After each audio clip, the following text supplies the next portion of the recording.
আজ নিয়ে এসেছি তোমাদের কাছে মায়ের হাতের একটি রেসিপি। এই গরমের সময় বাজারে এখন চালতা অ্যাভেলেবেল, তখন এই চালতার টকের এই রেসিপিটি খুব রান্না হতো আমাদের বাড়িতে, আর সেটা রান্না হতো মটর ডালের বড়া দিয়ে। তো চলো ভিডিওটা আজ এখান থেকেই শুরু করছি। এখানে আমি কিছুটা মটর ডাল ভালো করে ধুয়ে পরিষ্কার করে কিন্তু ভিজিয়ে রেখেছিলাম 4 থেকে 6 ঘন্টার জন্য। এতে ডালগুলো ভালোভাবে নরম হয়ে ফুলে উঠেছে। এতে ডালটা কিন্তু পেস্ট করতে অনেকটা সুবিধে হবে। এবারে ভিজে রাখা ডাল গ্রাইন্ডারে কোনো কিছু ছাড়াই কিন্তু সামান্য জল দিয়ে একটু টাইট পেস্ট বানিয়ে নিচ্ছি। বানাবো ডালের বড়া, তাই আমাদের টাইট মিক্সচার কিন্তু চাই, তাই জলটা কিন্তু খুব দেখে আমাদেরকে দিতে হবে। অনেকটা জল কিন্তু দেবো না, 2 থেকে 3 টেবিল চামচ জল দিয়ে ডালটা ভালো করে বেটে নেব। এবারেতে দিয়ে দিচ্ছি লবণ আর হাফ চা চামচ হলুদ গুঁড়ো দিয়ে ডালটা কিন্তু ভালো করে ফেটিয়ে নেব। ডাল যত ভালোভাবে ফ্যাটানো হবে দেখবে ডাল বাটাটা কিন্তু অনেকটা হালকা হয়ে গেছে। এতে কিন্তু যখন ডালের বড়াগুলো ভাজবে, বড়াগুলো কিন্তু খুব নরম তুলতুলে হবে, নয়তো কিন্তু একটু শক্ত হয়ে যায়। তাই নরম তুলতুলে ডালের বড়া খেতে হলে একটু হাতে সময় নিয়ে ডালটা এভাবে ভালো করে কিন্তু ফেটিয়ে নিও। ডাল ভালোভাবে ফ্যাটানো হয়ে গেছে, এবার ডালের বড়া ভেজে নেব। তার জন্য একটি কড়াইতে বেশ পরিমাণে তেল দিয়ে ভালো করে গরম করে নিচ্ছি। তেল ভালোভাবে গরম হয়ে এলে ডালবাটা থেকে ডালবাটা নিয়ে ছোট ছোট আকারে এভাবে বড়ার মতো তেলে দিয়ে গ্যাসের আঁচ মিডিয়াম রেখে এপিট ওপিট একটু লালচে করে কিন্তু ভেজে নেব। খুব হাই হিটে ভাজবে না, কিন্তু তাতে কিন্তু ডালের বড়ার উপরগুলো পুড়ে যাবে আর ভেতর কাঁচা থেকে যাবে।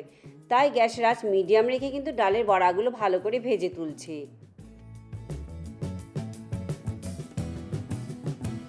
মটর ডালের বড়াগুলো যদি নরম করতে চাও তবে কিন্তু ভালো করে ফেটিয়ে নিতে হবে।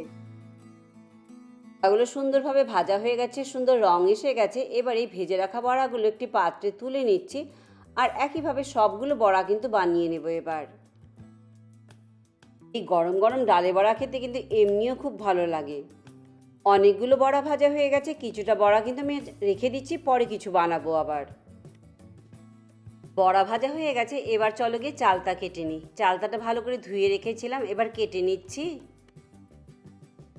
মারা তো কাটতো বটি দিয়ে, আমি আজ কাটছি ছুরি দিয়ে। ভাবছিলাম ছুরি দিয়ে কাটতে পারবো কিনা, যাক ম্যানেজ হয়ে গেছে। চালতাটি 4 টুকরো করে নিয়ে ছোট ছোট পিসে কিন্তু কেটে নেব। চালতার মাঝখানে এই বীজের পোর্শনটি কিন্তু এভাবে খুলে কিন্তু ফেলে দিও।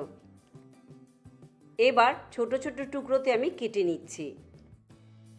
চালতার গায়ের খোসা চাইলে পরে কিন্তু হালকা কিন্তু ছাড়িয়ে নিতে পারো, আবার রেখেও দিতে পারো। মেইন হলো এভাবে কিন্তু ডাইরেক্ট রান্না করা যায় না, চালতা একটু থেতো করে নিতে হয়, তবে কি আমরা চালতার টকই বানাই বা ডাল বানাই, পুরো ফ্লেভার আর যে চালতার যে রস সেটা ভালোভাবে বেরিয়ে আসবে। মা তো শিলনোড়াতে থেতো করে নিত, আমার কাছে শিলনোড়া নেই, তাই এভাবে থেতো করে নিচ্ছি আজ।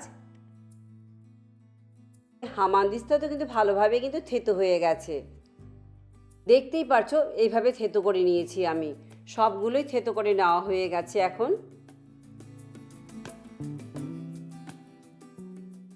চালতাটা একটু থেতো করে নিও, তবে দেখবে চালতার যে টক স্বাদ, সেই স্বাদটা ভালোভাবে বেরিয়েছে।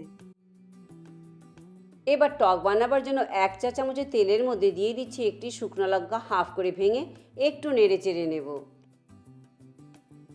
এবারে দিয়ে দিচ্ছি ফোড়নে হাফ চা চামচ গোটা সর্ষে। এবারেতে দিয়ে দিচ্ছি থেতো করে রাখা চালতার টুকরোগুলো। দিচ্ছি হাফ চা চামচ হলুদ গুঁড়ো আর স্বাদ অনুযায়ী লবণ। হলুদ লবণ দিয়ে নেড়ে চেড়ে মিনিট 2 একটু ভেজে ঢাকা দিয়ে 6 থেকে 7 মিনিটের জন্য মিডিয়াম টু লো হিটে কিন্তু রান্না করে নেব। এতে চালতাটা কিছুটা নরম হয়ে আসবে। রান্না করছি চালতার টক ঝাল মিষ্টি টক। এবার দিয়ে দিব 2 গ্লাস পরিমাণের মতো জল। যে হামানদিস্তাতে আমি চালতা থেতো করেছিলাম অনেকটা রস রয়ে গেছে, তাই ওখানেই 1 গ্লাস জল দিয়ে ভালো করে ধুয়ে জল দিয়ে দিচ্ছি। জলের পরিমাণ একটু বেশি দিচ্ছি, কারণ চালতা সেদ্ধ হবে আর বড়া দেবার পর কিন্তু বড়াও অনেকটা জল টেনে নেবে, তাই জলের পরিমাণটা একটু বেশিই দিতে হবে। এবার ঢাকা দিয়ে হাই হিটে 5 থেকে 6 মিনিট ভালো করে ফুটিয়ে নেব। এই টকে কিন্তু আমার মা সর্ষে বাটা দিতেন, তাই আমি সর্ষেটা গুঁড়ো করে নিচ্ছি। প্রথমে শুকনো গুঁড়ো করে নিচ্ছি, কারণ আমি কিন্তু সর্ষে গুঁড়ো করে কিন্তু কৌটোতে রেখে দেই। এবার যতটুকু সর্ষে বাটা চাই ততটুকু সর্ষে গুঁড়ো নিয়ে সামান্য লবণ আর একটি কাঁচা লঙ্কা আর একটু জল দিয়ে একটা ফাইন পেস্ট বানিয়ে নেব। সর্ষে বাটা তৈরি, এদিকে ঝোলও কিন্তু খুব ভালোভাবে ফুটে উঠেছে। চালটাও সেদ্ধ হয়ে গেছে, তাই এবার এখানে আমি দিয়ে দেবো ভেজে রাখা ডালের বড়াগুলো। ডালের বড়াগুলো কিন্তু সবগুলো দিচ্ছি না, কিছুটাই দিচ্ছি, কিছুটা কিন্তু রেখে দিচ্ছি আমি, কারণ এতগুলো বড়া কিন্তু এতে টকে লাগবে না। দিচ্ছি 1 চা চামচ চিনি, এটি কিন্তু অপশনাল নয়, দিতেই হবে, নয়তো কিন্তু পুরোপুরি যে টেস্ট সেটা কিন্তু পাবে না তোমরা। তবে হ্যাঁ, পরিমাণ তোমরা কম বেশি নিজেদের স্বাদ অনুযায়ী অ্যাডজাস্ট করতে পারো। এবার 3 থেকে 4 মিনিট ভালো করে ফুটিয়ে নেব। এতে বড়াগুলো কিন্তু ঝোলে খুব সুন্দরভাবে ভিজে নরম হয়ে যাবে আর ফুলেও উঠবে। তোমরা ভিডিওটি ফেসবুক পেজ থেকে দেখে থাকলে পেজটি লাইক করে চ্যানেলটি সাবস্ক্রাইব করে দেওয়ার কিন্তু অনুরোধ রইল। এবার এতে দিয়ে দিচ্ছি 1.5 টেবিল চামচ সর্ষে বাটা। এবার 3 থেকে 4 মিনিট মিডিয়াম টু হাই হিটে ভালো করে রান্না করে নিতে হবে। এবার একটা বড়া তোমাদেরকে কেটে দেখাচ্ছি কতটা নরম হয়েছে, আর ঝোলও কিন্তু দেখতে পাচ্ছ অনেকটা শুকিয়ে এসেছে। দেখতেই পেলে বড়া কিন্তু একদম নরম তুলতুলে হয়ে গেছে। এবার গ্যাস বন্ধ করে দিচ্ছি। তৈরি হয়ে গেল আমার মায়ের রেসিপিতে চালতার টক।